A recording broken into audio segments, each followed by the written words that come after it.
लाडक्या बहिणींना हे काम करावेच लागणार, अन्यथा खात्यात 1500 रुपये जमा होणार नाही. राज्य सरकारच्या महत्त्वाकांक्षी मुख्यमंत्री माझी लाडकी बहीण योजनेवरून सध्या जोरदार गदारोळ सुरू आहे.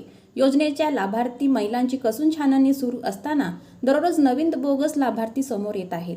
मात्र लाडक्या बहिणींचे नियम डावलून जे लाभ घेतात त्यांचे धाबे दणाणणार आहेत. या पार्श्वभूमीवर राज्य सरकारकडून मोठा निर्णय घेण्यात आला आहे. ई-केवायसी करणे अनिवार्य. आता फसवणुकीला आळा घालण्यासाठी सरकारने पात्र लाभार्थ्यांचे ई-केवायसी करण्याचा निर्णय घेतला आहे. ई-केवायसी करून फेरपडताळणी केली जाणार आहे. यामुळे आणखी काही बोगस लाभार्थ्यांची माहिती समोर येईल.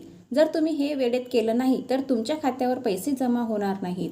ई-केवायसी पूर्ण करणाऱ्या महिलांनाच या योजनेत पुढचा लाभ मिळणार आहे. लवकरच ही प्रोसेस सुरू केली जाईल.